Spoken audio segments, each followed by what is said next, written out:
They lived in a house that looked like it belonged on the cover of a luxury magazine. Clean white columns, a sweeping marble staircase, and chandeliers that caught the morning light just right. To everyone else, the Whitmore family was picture perfect.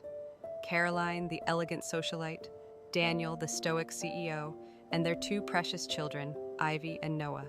But no one ever asked about the woman who stood in the shadows of those pristine hallways, smoothing wrinkled uniforms, making lunches, whispering bedtime stories, and mending broken hearts with soft lullabies. That woman was me. My name is Elise Harding, and I was the nanny. Not Miss Elise, not even Elise, just the nanny. I'd lived in the guest quarters on the third floor for nearly 4 years. 4 birthdays, 4 Christmases, 4 Halloweens, dressed in silly costumes just to make Ivy laugh. I knew the children's allergies, fears, dreams, and the way Noah liked his socks to match his mood. Caroline barely remembered their middle names. From 6 o'clock a.m. to well past bedtime, I was there. And yet, when guests arrived, I vanished like furniture. If I stood too long in the foyer, Caroline's voice would slice through the air with a hiss. "Elise, please. There's no need for the help to linger." I pretended not to care. I told myself it was just a job, that I was lucky to be paid well and housed in luxury. But deep down, I knew the truth. I loved those children like they were my own. And that love, it came at a price. The breaking point started small, as these things always do. Caroline was planning a birthday bash for Ivy, her 7th, and the theme was Paris in spring. There were Eiffel Tower centerpieces, pink macarons shipped from France, and violinists flown in from New York. She spent over $30,000 on the decorations alone. I had suggested something simpler. Ivy liked bugs and building forts more than frilly things. But Caroline waved me off like a mosquito. "You wouldn't understand," she said, not even looking up from her tablet. "This party isn't about her, it's about the perception of her." The day of the party, I spent the morning getting Ivy ready. She clung to my arm as I zipped up the itchy tulle dress Caroline insisted she wear. "Can I wear my sneakers under the dress?" Ivy whispered. I laughed. "Only if you promise not to outrun me in them," she beamed. But once the guests began to arrive, socialites, influencers, distant relatives, I was ushered into the kitchen. "You're not part of this," Caroline said, handing me a tray. "Stay in the service area." As I turned to go, Daniel walked in. He glanced at me like he barely recognized me. "Make sure Noah doesn't wander off," he muttered. "That's what you're here for." "You're just the nanny, Elise. Know your place." The words didn't sting immediately. They froze. They lodged themselves somewhere in my chest like a shard of glass I wouldn't feel until later. I spent the party wiping frosting from Ivy's dress and comforting Noah when the noise overwhelmed him. I wasn't invited to the photo sessions. When reporters came, Caroline said, "Let's keep the staff out of frame, shall we?" By the end of the day, I was numb. That night, after the house had gone quiet and the last champagne flute had been washed, I stood at the foot of the marble staircase looking up at the portraits of the Whitmores, framed in gold, faces serene. Perfect. I wasn't in any of them. The next morning, I found Ivy's sneakers stuffed behind her princess heels. She'd worn them the whole time under her dress. My heart cracked a little. It was like she wanted to carry a piece of herself into a world that demanded she be someone else. I tucked the shoes into my closet, a small rebellion, a small reminder that someone in that house still chose comfort over illusion. But things were changing. I felt it in the way Caroline had begun locking her office door more often, in the late-night phone calls she took in hushed tones, in the way she asked me, too sweetly, not to touch her mail. And then came the day I stumbled into something I was never meant to hear. It was a Thursday afternoon. Caroline had left in a rush for a meeting. Noah had a stomach bug, and Ivy was napping. I went into the office to grab a folder Ivy had left during her homework session. The door, unusually, was ajar. As I stepped in, a laptop screen blinked awake, still logged into a video call paused mid-sentence. And what I heard chilled me. "Don't worry, darling. Once I move the last of the funds through the Cayman account, Daniel will be none the wiser. He's too obsessed with his quarterly reports to notice what's missing." A man's voice laughed on the other end. "And the kids?" Caroline rolled her eyes. "I'll keep them for appearance's sake. Maybe even let the nanny raise them. She's practically their mother anyway." I froze. My breath caught. A floorboard creaked beneath me. "Hello?" Caroline's head snapped toward the screen. "Elise?" she barked. "Is that you?" I ran. I didn't take the folder. I didn't even close the door. I just ran back upstairs and locked mine behind me, heart pounding so hard it made my ears ring. 10 minutes later, she knocked. calm, cold. "Elise," she said through the door, "if you value your job, your room, and your access to those children, you'll forget what you think you heard." I didn't reply. Instead, I waited until nightfall, then crept back into the office and copied the call logs and files onto a flash drive. I'd seen enough to know she was funneling money out of Daniel's company and planning to leave, possibly taking the children with her as pawns in some twisted power move. For days, I acted like nothing had changed. I brushed Ivy's hair. I taught Noah how to tie his shoes. I smiled at Caroline like she hadn't just threatened to erase me. But something had changed. For the first time, I realized I wasn't invisible, I was dangerous to her, and that gave me power. The days after the video call felt like I was walking a tightrope over a pit of knives. Caroline didn't bring up what I'd heard again, but her attitude toward me shifted in ways both subtle and chilling. Her smiles grew tighter, her compliments more backhanded. "You're such a natural with children," she'd say, a sip of wine on her lips. "It's a shame you never had a family of your own. But then again, some women just aren't cut out for more." Daniel, of course, remained oblivious. He was always away, meetings, conferences, boardrooms. He only came home to sleep, and sometimes not even that. If Caroline was draining the financial lifeblood from his company, he had no idea. And if he suspected, he didn't seem to care. The children kept me grounded. Ivy had taken to drawing pictures of the three of us, her, Noah, and me, under rainbows and castles. I noticed she always left her mother out. Noah clung to me more than ever, calling me Mama Lise in moments of sleepy confusion. One rainy Tuesday afternoon, Caroline stormed into the playroom in a silk robe and dripping rage. "Who touched the documents on my desk?" she hissed. I kept my tone neutral. "I haven't been in your office." She stared at me too long. "Then someone's been snooping. My financial records aren't where I left them." She narrowed her eyes. "You're not that stupid, Elise. I hope you remember that loyalty is what keeps you comfortable here." I wanted to scream. Instead, I smiled. But that night, I called my old college friend, Margot. We hadn't spoken in years. She'd gone into law while I went into early childhood education. But I knew she had worked with whistleblowers before. Margot listened carefully as I recounted what I'd heard and seen. When I mentioned the files I'd copied onto the flash drive, she paused. "Elise, if what you're describing is accurate, Caroline could be looking at serious charges. Wire fraud, tax evasion, possibly endangering minors depending on what her endgame is." I felt a wave of fear. "So what do I do?" "You do nothing publicly." "Not yet," Margot said. "You keep gathering. Quietly. Don't confront her. Don't let her corner you. And Elise, protect those kids. Especially if she finds out you're the only thing standing between her and a clean getaway." I didn't sleep that night, or the next. Things spiraled quickly. 2 days later, Caroline accused me of theft. It started with a missing diamond necklace, a family heirloom, supposedly. She announced its disappearance during breakfast in front of the children, Daniel, and the housekeeper. "I had it in my drawer yesterday." "And now it's gone," she said, eyes cutting toward me like daggers. "Only one other person has access to my room." I stood frozen. "I haven't touched your jewelry." Daniel barely looked up from his tablet. "I'm sure it'll turn up," he mumbled.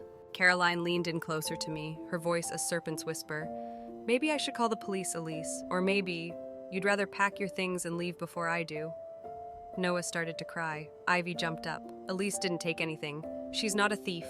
"Sweetheart," Caroline said tightly, "this is not your business. She's more of a mom than you are," Ivy shouted, tears welling in her eyes.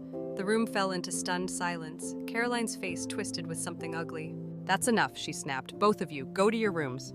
I looked to Daniel, expecting him to intervene, but he simply stood and left the table. Like always, no spine, no questions. Ivy clung to my side as I packed. Noah hid my shoes, sobbing, hoping I wouldn't leave if he couldn't find them. I held them both as long as I could before Caroline returned with the housekeeper holding open the door. "You have 10 minutes, Caroline said coldly. "Anything left behind will be donated. You were never part of this family. You were just convenient." I didn't cry, I didn't argue, I didn't look back. I left the mansion that night with 2 bags and a flash drive. It was raining again. I checked into a small extended stay motel on the edge of town using the emergency money I'd saved. I sat on the lumpy mattress, soaked to the bone, the USB drive clutched in my hand like a lifeline. I called Margot again. "Come to my office," she said. "We're blowing this wide open." Over the next week, Margot and her team worked through the files I had saved. Bank statements, video calls, emails from dummy accounts, all tracing a tangled web of transactions Caroline had used to drain over $3 million from Daniel's business.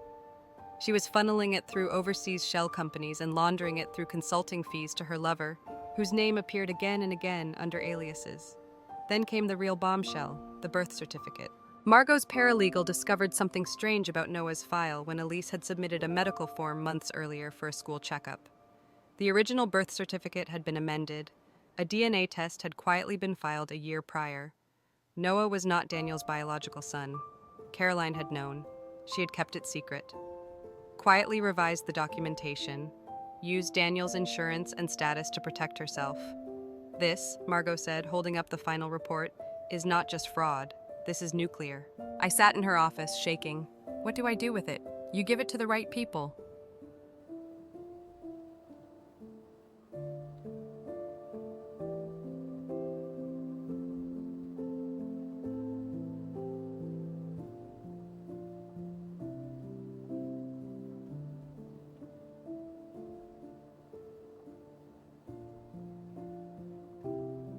We sent copies to Daniel's company's board of directors, the IRS, and, anonymously, to Daniel himself. We didn't include my name, not yet. Within days, the house of cards began to crumble. Daniel went missing from public appearances. Rumors swirled. Caroline shut down her social media accounts and canceled 3 charity events. But what I wasn't prepared for was the envelope that arrived at my motel the following week. There was no return address, just my name scrawled in messy handwriting. Inside was a letter from Ivy. Dear Elise, I don't know where you are, but I hope you are safe. Mommy is really mad. Daddy is really sad. Noah cries every night. We miss you. I found this in the drawer and thought it was important. Please come back soon. Love, Ivy. Tucked inside was a USB drive. I plugged it into my laptop, hands trembling. It was a video, a recording from inside Caroline's office dated 3 weeks prior. She was on the phone with her lover again. Once I get the rest of the cash out, I'll tell Daniel I'm taking the kids to Europe. We'll vanish before he knows what hit him. The nanny? Oh, she's gone. She saw too much. But don't worry, if she talks, I'll ruin her. I still have that recording of her crying in the stairwell. Makes her look unstable. No one will believe her. I slammed the laptop shut. This wasn't just about fraud. It was about erasing me, discrediting me, using my care and my pain as weapons. But what Caroline didn't know, what she couldn't know, was that Ivy had chosen me. And with her tiny act of rebellion, she'd handed me the final key.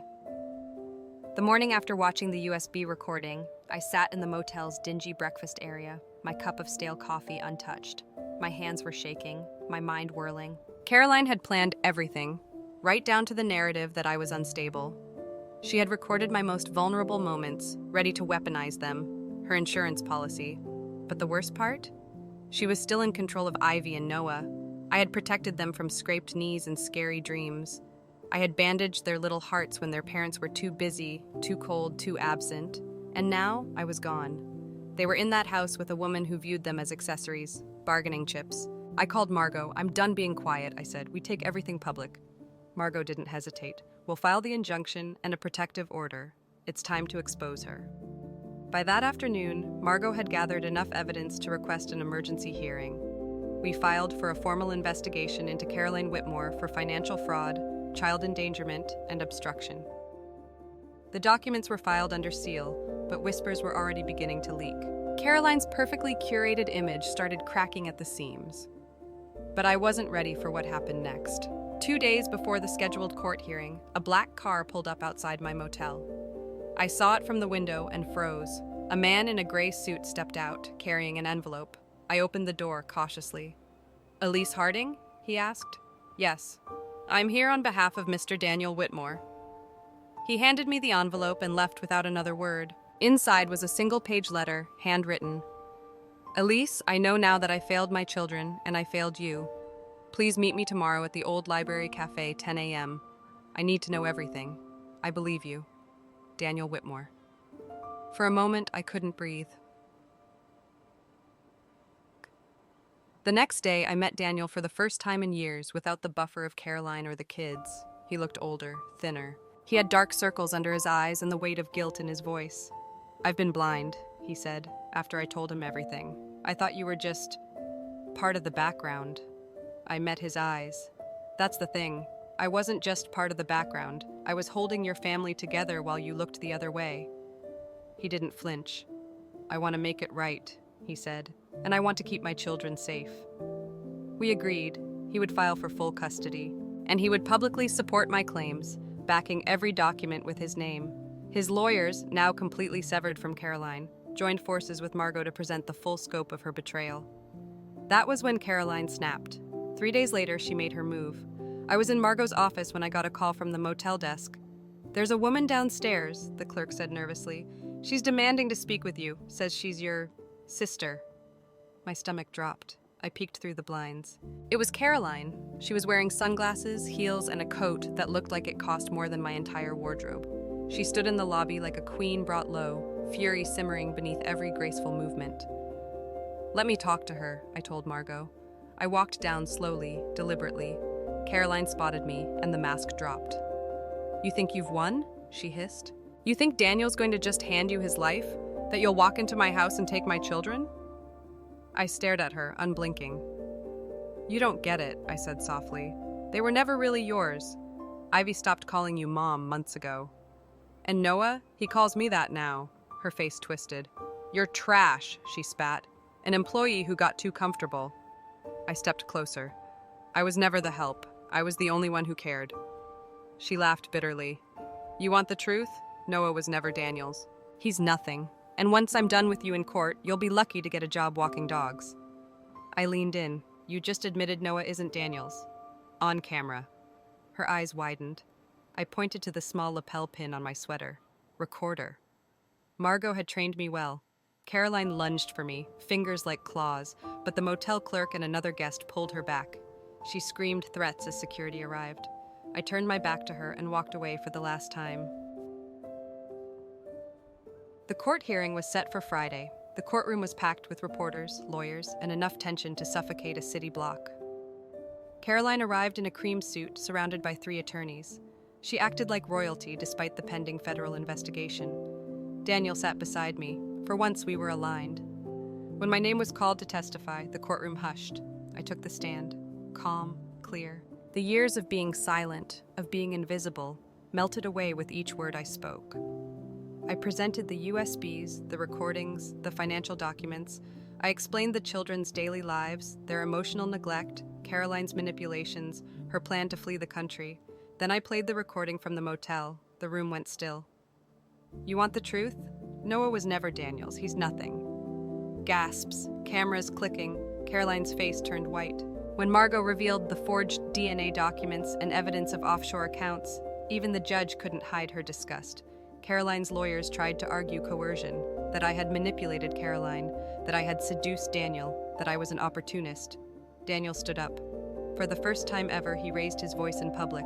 "She raised my children. She protected them when I didn't. If anyone deserves this house, this legacy, it's her, not my wife, who sold us all out." Caroline lunged again, this time toward Daniel. She was escorted out by security. That night, the judge granted temporary full custody to Daniel. A protective order was issued against Caroline.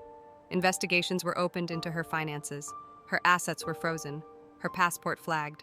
And as for me, the court appointed me as the children's legal guardian until Daniel's affairs were stabilized. He moved out of the mansion, asking me to return, not as the nanny, but as the one person his children trusted. I walked back into that house the next day. Not through the side door, not with my head down. I walked through the front door, and Ivy ran to me in her pajamas, Noah clinging to her leg. "Mommy E," Ivy whispered. "Is it true? You're back?" I knelt down, hugging them both. "No, sweetheart," I smiled. "We're all back, together." 3 days after the court hearing, I stood in the center of the Whitmore Mansion's grand foyer. Same marble floors, same crystal chandelier. But something felt different now. The echo of my own footsteps no longer sounded like those of a servant. They belonged to someone who had been silenced and dismissed for years, and had finally spoken loud enough to be heard. I wasn't the nanny anymore. I was the woman who took down Caroline Whitmore. Daniel had officially moved into a condo near the corporate offices while he restructured the leadership at Whitmore Technologies and worked through the legal quagmire left behind by Caroline. He'd offered me the opportunity to oversee the mansion and, more importantly, continue caring for Ivy and Noah during the transition. I didn't hesitate. The children needed stability, and after everything, I needed purpose. We needed each other. For the first time, I was listed as their primary guardian on school forms. I was in charge of parent-teacher conferences, doctor visits, ballet rehearsals, and bedtime stories without being questioned, undermined, or shoved into the background. At last, my role had a name: guardian, protector, mother figure, and nobody could take that away from me. Still, the shadows of Caroline lingered. The house was filled with her curated aesthetic: cold silvers, stiff white furniture, abstract art with no warmth. It was a museum, not a home. I began quietly changing that. Soft throws replaced hard lines. Family photos, including some of me with the kids, went up on the walls. In the kitchen, I added magnets to the fridge, the children's drawings, my silly grocery lists, a note Ivy wrote. "This is our house now. Love, Ivy and Noah." But just as we began to settle, the media storm escalated. An anonymous leak, clearly orchestrated by Caroline's allies, plastered my name across headlines. Nanny turned guardian in custody scandal and gold digger or guardian angel. They painted me as a manipulative interloper who preyed on a vulnerable man and children. I tried to shield Ivy and Noah from it, but it reached their classmates, their teachers, even our neighbors. One morning, as I walked Ivy to school, she looked up and asked, "Why do people think you're a bad guy, Elise? You're the best person I know." My voice caught. I knelt down and cupped her cheeks. Because sometimes, sweetheart, the truth scares people. And people who are scared, they lie to protect what they've lost. But we know the truth, don't we? She nodded, fierce for a 7-year-old. Still, I couldn't let this narrative fester. With Margot's help, I agreed to do a single televised interview with a respected journalist, one shot, on my terms. We filmed it in the Whitmore Garden, the same place where Caroline once told me not to dirty the hydrangeas. The interviewer asked tough questions about my motives, my relationship with Daniel, and my intentions for the children. But I answered them all, calmly and with dignity. I wasn't trying to take anyone's place, I said. I simply refused to be erased. I loved those children before anyone cared to notice. I didn't fight for their inheritance. I fought for their safety, their hearts, their future. The interview aired nationwide, and something shifted. Public opinion started turning. Letters came in, mothers, caregivers, even strangers, telling me they had been dismissed, overlooked, pushed aside, and my story gave them hope. Then came the offer that changed everything. A nonprofit board of directors reached out. They wanted me to lead a new initiative, a foundation that would provide legal aid and advocacy for nannies, au pairs, and domestic workers, those whose silent labor held up the world, but who had no voice. They offered to fund the startup with a 6-figure grant, and name it after me, Elise's Light. I cried in my car after the call, because for the first time, what I did in the shadows was being brought into the light. But I wasn't done. I wanted closure. That came one rainy Tuesday morning, the same day the court finalized Caroline's asset freeze and denied her petition to leave the country. She showed up at the mansion's gates, soaked, furious, makeup running down her cheeks. "Let me in!" she shouted. "I need to see my children." I buzzed security. "Do not open the gate." She pounded her fist on the intercom. "Elise, don't you dare act like you've won. This is my house, my family." I pressed the speaker button and spoke evenly. "You called me the nanny. Now this is my house." The intercom went silent. She stood there in the rain, mouth agape, until the security guard gently asked her to leave. She did. The following week, Daniel visited the mansion for the first time since the court ruling. He walked in and looked around the entryway like it was unfamiliar. It was, in a way. He turned to me. "It feels warmer now," I smiled. "It's Ivy." She picked the new pillows. He sat down across from me in the family room. "I need to say something," he began. "You've done more for them, for us, than I ever did. I let things happen that I should have seen. I stood by while Caroline crushed everything good around her. I held up my hand. You see it now. That matters more than what you missed."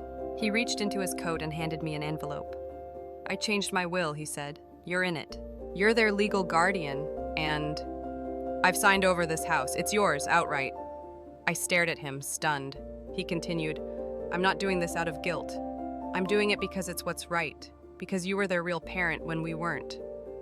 I didn't know what to say. For a moment, the room blurred as tears welled in my eyes. This mansion, once a cage of condescension, of whispered insults and cold corridors, was now mine, ours, no longer a place I had to earn my place in. Now it was the home where healing could begin. If reclaiming the mansion felt like justice, the courtroom showdown felt like the final reckoning. Despite being stripped of access to the children, her finances frozen, and her name smeared across the news, Caroline Whitmore refused to disappear quietly. She filed an emergency appeal, demanding shared custody, refuting all charges of financial misconduct, and painting herself as the wronged wife whose home was stolen by an opportunistic nanny. Her petition dripped with self-victimization. Her lawyers accused me of seduction, coercion, and exploiting emotional vulnerabilities for personal gain. They claimed I had manipulated the children against their mother, isolated Daniel, and infiltrated the family unit with ulterior motives. They demanded the court not only revoke my guardianship, but also evict me from the Whitmore estate and charge me with defamation. It was bold. It was desperate. And it was about to backfire spectacularly. The hearing was set for Friday 9 a.m. at the County Superior Court. Media vans lined the courthouse parking lot. Protesters stood on both sides of the steps, some holding signs that read "Justice for Caregivers," others brandishing "Nannies aren't mothers." I walked into the courthouse, flanked by Margot and her assistant. Ivy had drawn me a small star and slipped it into my bag that morning. "For luck," she whispered. Daniel arrived a few minutes later, sharply dressed in a navy suit, carrying a quiet fire behind his eyes. His presence beside me said more than any affidavit could. Caroline walked in 10 minutes late, flanked by her lawyers, dressed in white like a mourning widow, lips pressed tight in a performative pout. Her eyes scanned the courtroom, locking on me with a venomous smirk. But it wavered when she saw Daniel sit next to me. The courtroom buzzed as the judge entered.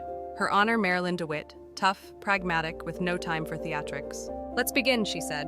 Caroline's team went first. They presented selective photos, distorted text messages, and tried to paint a picture of a manipulative underling who had inserted herself into a marriage. They described me as emotionally unstable, referencing moments taken wildly out of context, like the time I'd cried in the stairwell after Caroline berated me, or when I left the house the night of the necklace incident. "She has a history of unstable behavior," one lawyer argued. "Her influence over the children is manipulative and potentially damaging. Our client seeks to protect her family from further interference." I sat still, breathing evenly. Then it was our turn. Margot stood, her voice calm and lethal. "Your Honor," she began, "we will not dignify fantasy with rebuttal. We'll present facts." We submitted the forensic accounting files, Caroline's wire transfers, false invoices, and shell company connections. We showed the DNA test she had hidden from Daniel, proving Noah was not his son. We submitted the recording of Caroline admitting to her plans to flee the country with the children and fabricate evidence of my instability. And then, the pièce de résistance, the letter Caroline herself had sent to me, the one threatening to ruin me if I ever spoke out. The judge asked, "Is this your handwriting, Mrs. Whitmore?" Caroline paused, then smirked. Possibly, I was under emotional distress. Margot didn't blink. And this recording was that emotional distress as well? The judge pressed play. "Once I get the rest of the cash out, I'll tell Daniel I'm taking the kids to Europe. We'll vanish before he knows what hit him. The nanny? Oh, she's gone. She saw too much. But don't worry. If she talks, I'll ruin her."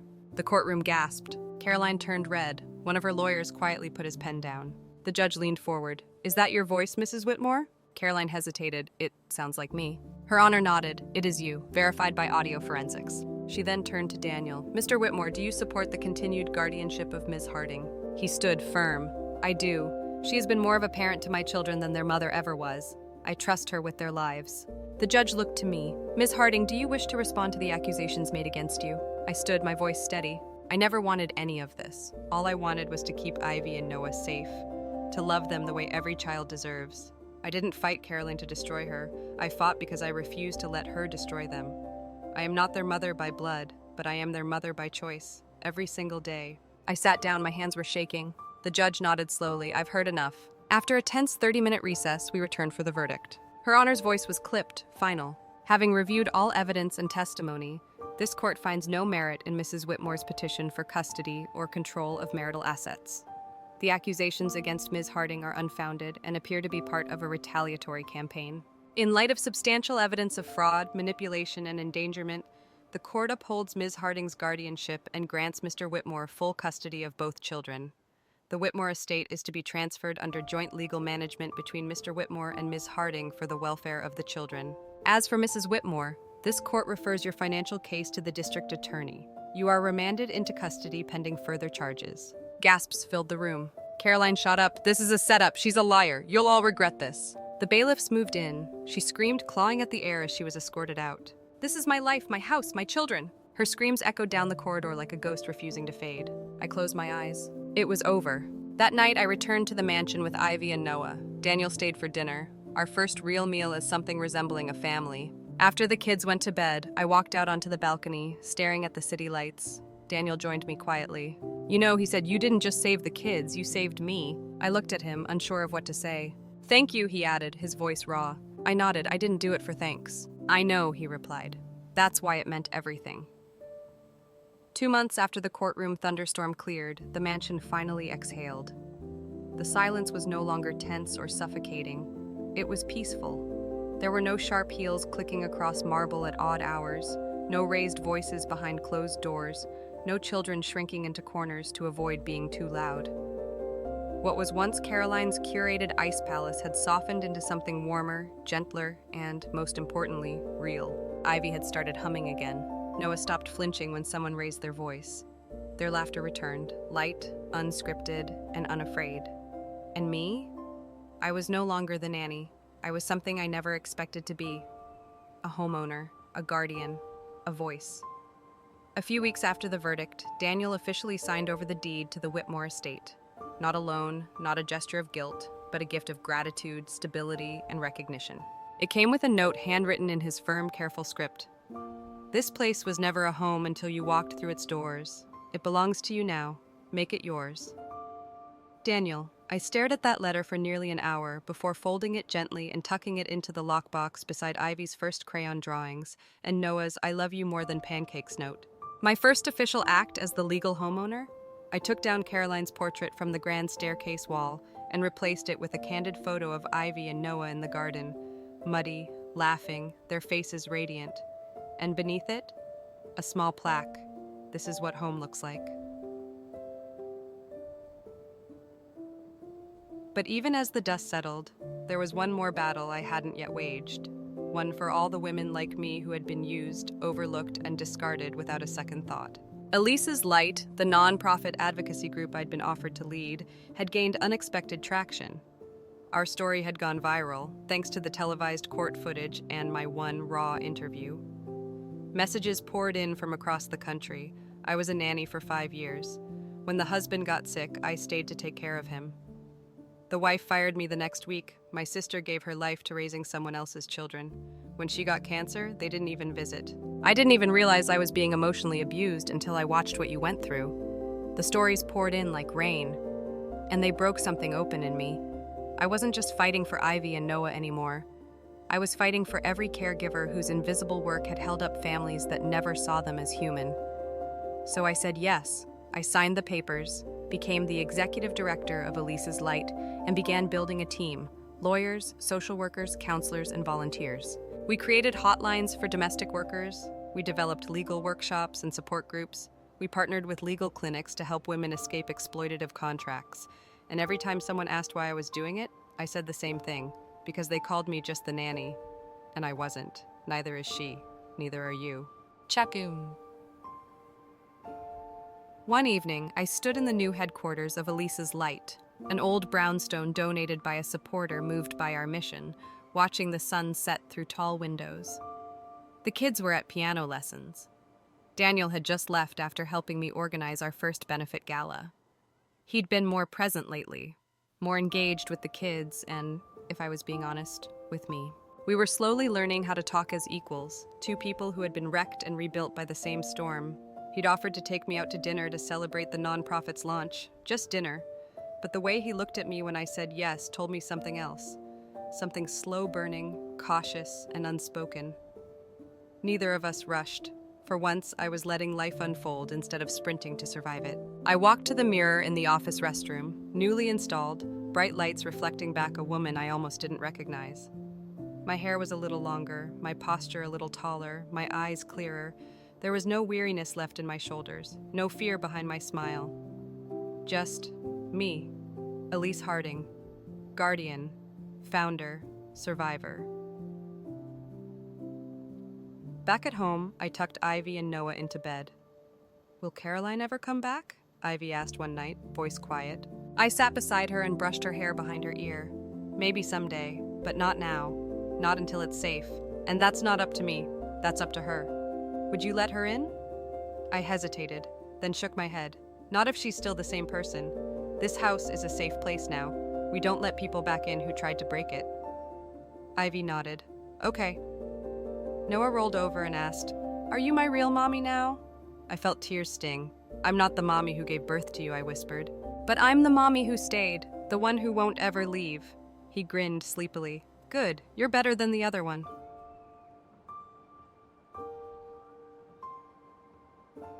In the weeks that followed, life slowly settled into a rhythm.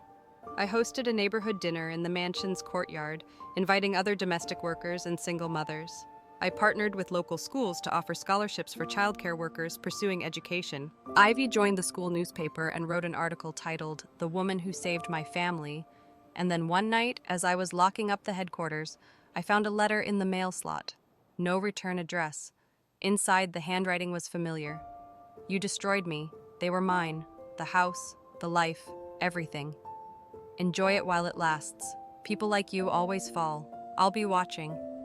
There was no signature. I stared at the paper, not with fear, but with clarity. Caroline hadn't changed. She was still watching, still obsessed with what she'd lost. But I had something she never did: peace. 1 year after the storm, the mansion stood tall, but it no longer loomed. It welcomed. The air inside wasn't cold or sterile anymore. It smelled like fresh lavender from the garden Ivy tended every weekend, and Noah's banana muffins cooling on the kitchen counter. The halls that once echoed with silence were filled with music and laughter. The children's artwork lined the stairwell where portraits used to hang, each piece framed with gold like masterpieces. And me? I walked through those doors, not with caution, but with belonging. I had built something here, something no title or bloodline could define. This wasn't the Whitmore estate anymore. It was our home. Elise's light had grown rapidly. What began as a passion project was now a registered foundation with 3 offices, legal teams, and social workers across the state. We helped hundreds of caregivers file wage theft claims, escape abusive households, and find legal residency. Every story broke me a little, and healed me more. At our first annual gala, Ivy stood on stage beside me in a little purple dress, clutching my hand as I gave the closing speech. I used to think I was invisible, I told the crowd of donors, activists, and former nannies. But invisibility doesn't mean powerlessness. It means society hasn't looked closely enough yet. Well, we're looking now. We see you, we hear you, and we're not going anywhere. Thunderous applause followed. After the event, Daniel found me by the open bar. He wore a black tuxedo, the first time I'd seen him in anything other than boardroom gray. There was a softness in his expression I hadn't seen before. You were brilliant, he said quietly. Thank you, I replied, sipping water. I meant it, he continued. I know I was late in seeing what was right in front of me, but I see you now, all of you. I turned to him. What do you see? A woman who turned a broken house into a sanctuary, he said. A woman who raised my children better than I ever could have alone. A woman I admire more than anyone I've ever known. For a long second, we just stood there, between champagne flutes and fairy lights. Years of pain, grief, and healing condensed into a gaze that said more than words could. He didn't ask to kiss me, and I didn't offer. But something passed between us that night, an understanding. A promise that when the time was right, we'd begin something new. Not out of loneliness or obligation, but from the deepest kind of respect. Spring arrived with a burst of color. Ivy's garden bloomed wildly, as if trying to outgrow the memories buried beneath its roots. Noah joined a soccer league and insisted I be his coach. I had never played a day in my life, but I showed up to every game, shouting wrong rules and cheering louder than anyone else.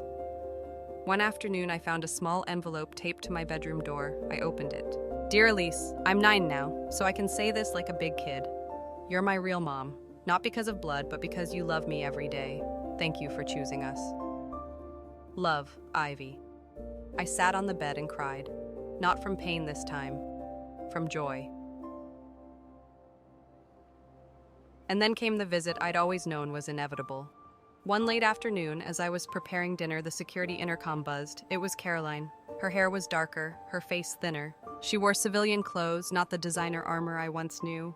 She stood outside the gate, not demanding entry this time, but waiting. I pressed the intercom. Yes? Elise, she said, please, just a minute.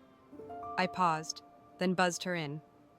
Caroline walked slowly up the steps, eyes scanning the changed landscape. Ivy's chalk drawings still decorated the front walkway. The fountain was replaced by a sandbox. Flowers bloomed where her statues once stood. This place is unrecognizable, she muttered. I crossed my arms. Maybe that's why the children love it now. She didn't argue. Instead, she held out a letter. I'm not asking for forgiveness, she said. I just wanted them to have this when they're older, to know I wasn't always the monster they remember. I took it, wordlessly. She looked at me, truly looked, for the first time. You won, she said. I shook my head. No, I survived. There's a difference. Caroline hesitated, then turned and walked away without another word. I closed the door. No part of me wanted revenge anymore. Only peace.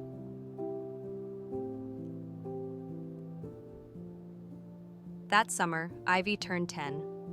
We threw a backyard party with messy cake, bubble machines, and no themes, just joy. Daniel grilled burgers while I manned the lemonade stand. Noah climbed everything in sight. Ivy made me wear a pink sash that said "Best Mom Ever," even though I kept trying to take it off. At the end of the night, as the kids ran barefoot across the lawn, Daniel handed me a small box. Inside was a gold necklace, a single charm. 3 hearts, intertwined. I know we said we'd go slow, he said, and I meant that. But this isn't about rushing into anything. It's just a reminder that we're in this together. Me, you, them. I touched the necklace, my throat tight. Family, I whispered. Family, he echoed. And in that moment, I realized the truth. The house wasn't what made us a family. The bloodlines didn't matter, the money didn't define us. It was love. Daily, quiet, stubborn love. This was the mansion that love built. And I chose me. And because of that, they got to choose me too. Dano reflection. In life, some of the most powerful roles we play aren't assigned by birth or status. They're chosen through action, heart, and resilience. Elise began as just the nanny, a label meant to diminish her, to place her firmly outside the circle of power. But she proved that consistent love, integrity, and quiet courage could dismantle even the most rigid hierarchies.